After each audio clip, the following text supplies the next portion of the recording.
Hello second year. देखो next है हम लोगों का क्वेश्चन नंबर 8 है। क्वेश्चन नंबर 8 ध्यान से, इसने कहा a uniform rod rest with its end in contact with two smooth plane inclined at angle alpha and beta.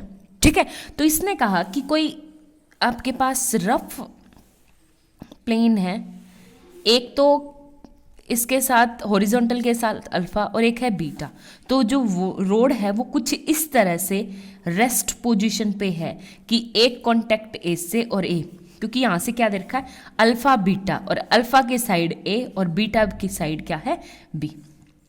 ठीक है, तो सेम इसने कहा कि smooth plane inclined at angle alpha and beta to the horizontal, जिसके साथ horizon के साथ क्या है उसका अल्फा एंड बीटा एंगल। आगे बात समझ में हो गया क्लियर। अब इसने कहा if theta is the inclination of the beam to the horizon, यानी inclination of the beam to the horizon, theta angle है आपके साथ, वो किसके साथ है इंक्लाइनेशन एंगल है किसके साथ, देखो जहां से ये फॉर एग्जांपल बीम का हॉरिजॉन है और यहां से मैं एंगल यूनिफॉर्म है तो centre of gravity W weight. ठीक है, तो ये क्या हो जाएगा मेरे पास ऊपर की तरफ, कर सकते हो इसको बस ऐसे, तो ये थीटा एंगल, तो ये भी या थीटा एंगल। आगे बात समझ में। अब इसने कहा theta is incline beam to the horizon, show that the two tan alpha and beta also find the reaction of the end. यानी इसने कहा कि ये जैसे मैं ए बी को मान लूँ 2a लेंथ है, तो आपके पास ये क्या आ जाएगी A G equal to G B equal to A, तो ये भी क्या आ गई मेरे पास। अब देखो एक बात बताओ, इस प्लेन में एक कॉन्टेक्ट से इसके ऊपर परपेंडिकुलर डालूंगी नॉर्मल रिएक्शन, तो वो इस तरह जाएगा आर। ठीक है, क्योंकि ये क्या हो गया आपके पास परपेंडिकुलर हो गया। आगे बात समझ में। इसी के अकॉर्डिंग अगर मैं बी पे डालूंगी और बी पे डालूंगी परपेंडिकुलर, तो वो इसमें से जाएगा, तो ये क्या आएगा 90 डिग्री एस। हो गया क्लियर। और जितना एंगल एस यहाँ पे है, जैसे हमने यहाँ पे किया था ना, ये बीम है और ये इंक्लाइनेशन अल्फा है, तो इसके अकॉर्डिंग ये एंगल हमारा अल्फा हो जाता है। तो सेम ऐसे ही नॉर्मल रिएक्शन आर डालते हैं, आर पे ये वाला रिएक्शन भी कितना हो जाता है अल्फा, क्योंकि नॉर्मल रिएक्शन के और जी के बीच में जो एंगल होता है वो बिल्कुल सेम होता है। तो सेम यहाँ पे भी नॉर्मल रिएक्शन और इसके बीच में यही एंगल हो जाएगा अल्फा, तो यहाँ पे भी कितना आ गया अल्फा, बिल्कुल सेम क्या है बीटा। ये कंसेप्ट लगा रखा है जो हमने यहाँ पे डिटेल में पहले किया था कि जितना नॉर्मल रिएक्शन, ये नॉर्मल रिएक्शन था ना आर, इसको नीचे बैकवर्ड किया मैंने, थोड़ा सा बढ़ाया, और ये जी सेंटर ऑफ ग्रेविटी से डब्ल्यू वेट से लगाया, तो वो दोनों के बीच में एंगल क्या था अल्फा अल्फा, इंक्लाइनेशन बिल्कुल सेम था। ये कंसेप्ट तो सेम यहाँ पे भी क्या लग जाएगा, ये भी आपका क्या हो जाएगा अल्फा और ये भी आपका क्या हो जाएगा हमारा अल्फा। हो गया क्लियर। अब देखो ध्यान से, इसने कहा कि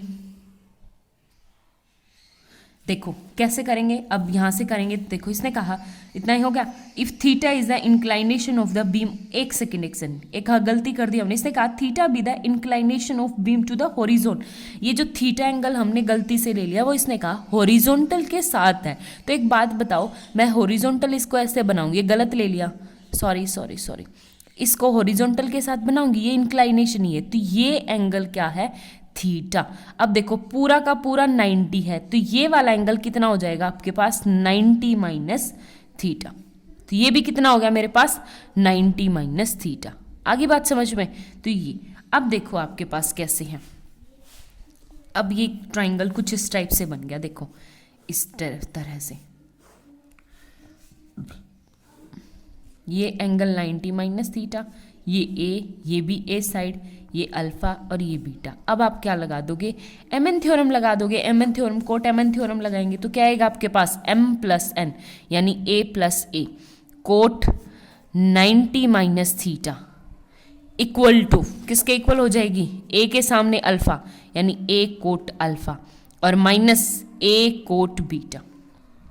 ठीक है, ये आ गई। तो देखो ये है ए 2a, तो ए से ए कट जाएगा, ये क्या हो जाएगा आपके पास sorry class 2a cot 90 minus theta 10 theta equal to A, ये ए कोट अल्फा मैं कॉमन ले लूँ तो माइनस कोट बीटा। ठीक है, इससे ये कट जाएगा ए से, तो ये क्या आ गया 2 10 theta equal to cot alpha minus cot beta. आगे बात समझ में, ये आपको करना था। यहाँ पे हो गया प्रूव, हैंस प्रूव। अब आपको अगर आप ध्यान से देखोगे तो देखो इसने कहा also find the reactions of the end of the road. तो हमें क्या निकालना है, रिएक्शंस निकालनी है एंड की। कैसे निकालना है, देखो इस पॉइंट पे मुझे लेमी थ्योरम निकालनी है। और लेमी थ्योरम कैसे लगाऊंगी, ध्यान से देखना। मैं इसको यहाँ पे बनाती हूँ। देखो ये वाला नीचे W, ठीक है, ये क्या हो जाएगा मेरे पास, यहाँ से SR इस साइड और S इस साइड, SR, ठीक है। अब इनके बीच का एंगल निकालना है आपको। तो देखो ये वाला एंगल कितना होगा मेरा टोटल, यहाँ से अगर मैं देखूंगी यहाँ से, तो मुझे ये एंगल निकालना है, ये एंगल, ठीक है। तो यहाँ पे क्या आएगा, अगर आप हॉरिजॉन्टल के साथ इस बीम का देखोगे तो बीम का थीटा। आगे बात समझ में, तो देखो ये वाला एंगल, आप नॉर्मल रिएक्शन ये S ये और R W ये, ध्यान से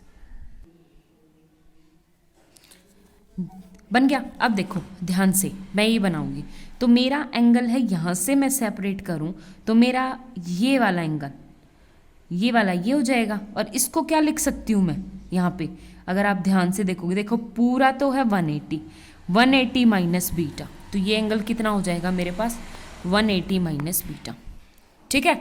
अब मुझे ये वाला एंगल निकालना है, तो ये वाला एंगल ध्यान से देखो, ये वाला एंगल क्या हो जाएगा आपके पास, ये अल्फा था तो 180 माइनस अल्फा, तो ये आ जाएगा 180 माइनस अल्फा, ठीक है। और बचा कौन सा, देखो ये अल्फा प्लस बीटा, तो ऊपर भी क्या आ जाएगा मेरे पास अल्फा प्लस बीटा, ठीक है। तो सेपरेट इस तरह बना के देख लेना, आपका क्वेश्चन आराम से हो जाएगा। तो मैं लेमी थ्योरम लगाऊंगी, तो लेमी थ्योरम क्या आ जाएगी मेरे पास, यानी R बाय इसके opposite angle sine 180 minus beta, तो 180 minus beta equal to beta S upon 180 minus alpha, और 180 माइनस अल्फा क्या होता है साइन अल्फा, ठीक है। और इक्वल टू क्या है आपके पास W upon sine alpha plus beta. तो आप पहले फर्स्ट टू टर्म्स फिर लास्ट टू टर्म, तो ये R क्या आ जाएगा आपके पास W into sine beta upon sine alpha plus beta, hence prove. और S क्या हो जाएगा आपके पास W into sine alpha upon sine alpha plus beta, hence find out. ऐसे ही निकालने हैं आपको, ठीक है। नेक्स्ट क्वेश्चन देखो,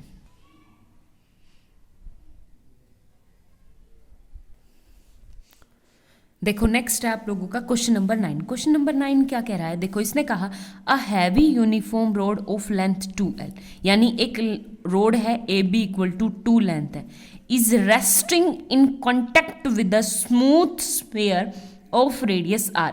यानी अब की बार क्या है कि आपके पास एक जो वो है वो किसी स्फीयर के कॉन्टेक्ट में है, कुछ इस तरह से, ठीक है। और ये देखो ध्यान से, इसने कहा इसकी रेडियस है टोटल R, तो इसकी रेडियस कितनी हो गई मेरे पास R, पहली बात। दूसरी बात इसने कहा कि and the lower end of the road press again a smooth vertical wall, यानी एक एंड तो उसके क्या है, किसके, स्मूथ वर्टिकल वॉल के कॉन्टेक्ट में है।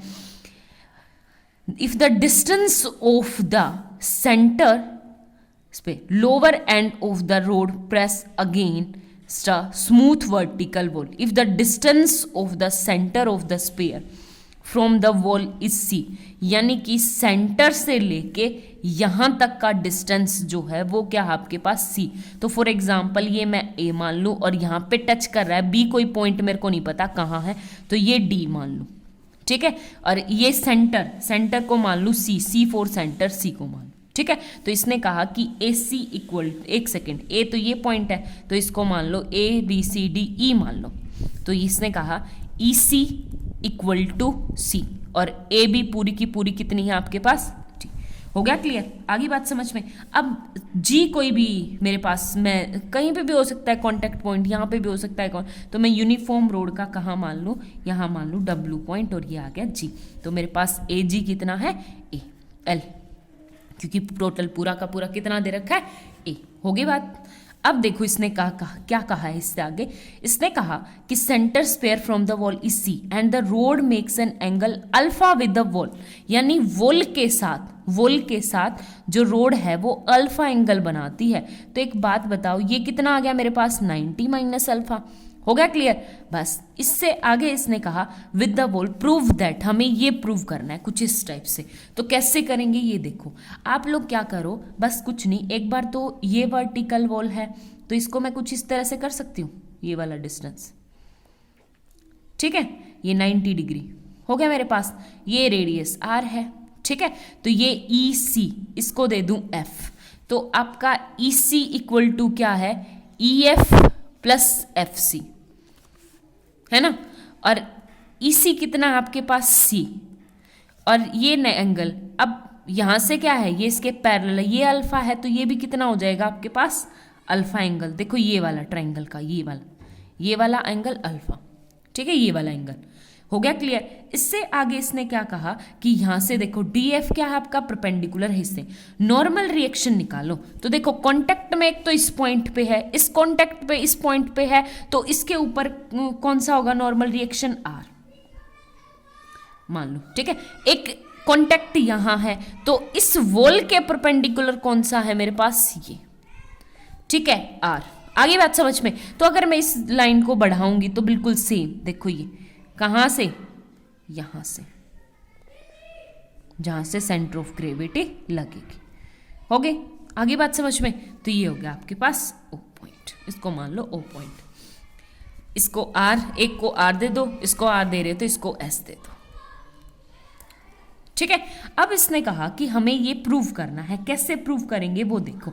देखो ये C सेंटर ये था C, और CD कितना है मेरे पास R, CD कितना है R, पूरा का पूरा EC है मेरे पास C, और CD कितना है मेरे पास R, ठीक है। तो यहां से मैं कैसे लिख सकती हूँ उसको, ध्यान से देखो, ये वाला डिस्टेंस जितना इतना है उतना ही ऊपर है, उतना ही ऊपर है। तो देखो,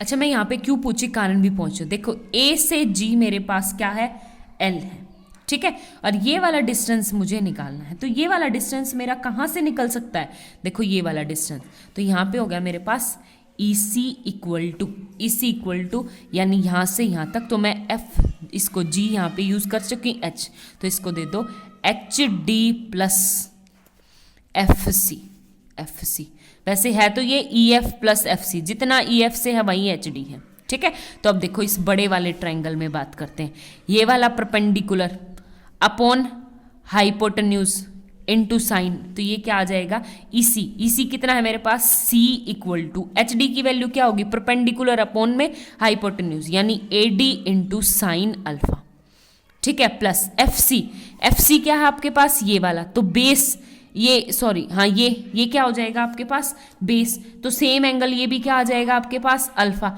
अब ये अल्फा है तो ये क्या आ गया आपके पास बेस, और बेस वही परपेंडिकुलर, अब की बार क्या आ जाएगा मेरे पास AD इंटू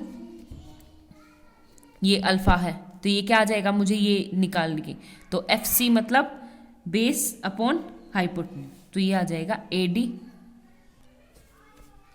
बेस पे हमेशा कोस होता है सॉरी, तो ये क्या आ जाएगा यहाँ से मेरा ये, तो परपेंडिकुलर अपॉन ये बेस अपॉन हाइपोटेन्यूज यानी R इंटू कोस अल्फा, ठीक है। आगे बात समझ में? ऐसा कर दिया। तो अब एक बात बताओ, यहाँ से कैसे निकाल सकते हैं हम, ध्यान से देखोगे तो अब की बार AD बताओ, AD यहाँ से निकाल सकते हैं हम AD,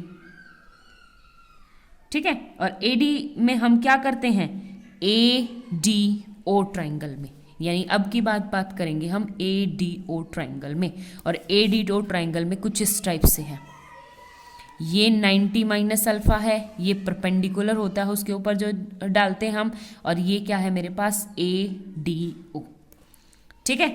आगे बात समझ में? तो यहाँ से क्या हो जाएगा मेरे पास AD की वैल्यू, और ये 90 माइनस अल्फा है ये है, तो मेरे पास क्या हो जाएगा मेरे पास AD यानी AD इक्वल टू AO, ये hypotenuse AO sine 90 minus alpha sorry cos 90, क्योंकि ये बेस हो गया ना मेरे पास AD इसके साथ, तो कोस 90। तो यहाँ से क्या आ गया, C इक्वल टू AD की जगह मैं पुट कर दूंगी, तो ये क्या आ जाएगा AO, और 90 माइनस अल्फा साइन अल्फा, और एक साइन अल्फा मेरे पास था तो साइन स्क्वायर अल्फा, और यहाँ पे क्या आ जाएगा मेरे पास प्लस का R cos alpha.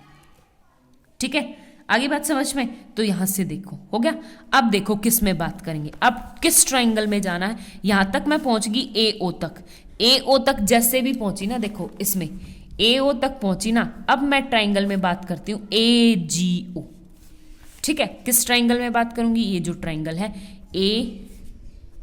AGO, AGO। तो ये है मेरे पास 90 माइनस अल्फा, AG मुझे निकालना है, ये परपेंडिकुलर है, ये हाइपोटेन्यूज, तो यहाँ से क्या आ जाएगा CO, यहाँ से तो टोटल लेंथ L, मुझे L के पास पहुँचना है, तो यहाँ से क्या आ जाएगा मतलब AO, AO मतलब बेस अपॉन, तो ये यहाँ पे हो जाएगा मेरे पास L into cos 90 minus alpha into sine square alpha plus R cos alpha, और यहाँ पे क्या है C इक्वल टू L को 90 माइनस अल्फा साइन, तो ये क्या आ जाएगा मेरे पास sine cube alpha plus R cos alpha equal to C। यही हमें प्रूफ करना था। आगे बात समझ में? तो कुछ नहीं, सिर्फ ट्रायंगल्स के साथ खेलना है आपको इसमें।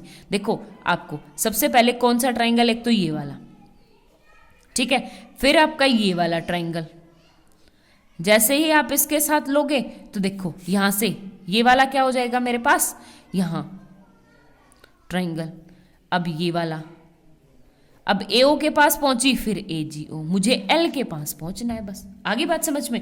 पहले तो हम इससे C डिस्टेंस से, सेंटर वाले से, फिर यहाँ गए, यहाँ से ये ट्रायंगल, यहाँ से ये आते ही इससे ये ट्रायंगल, और इससे अब AGO बड़ा ट्रायंगल हो गया। तो ये कर लेना। Thank you.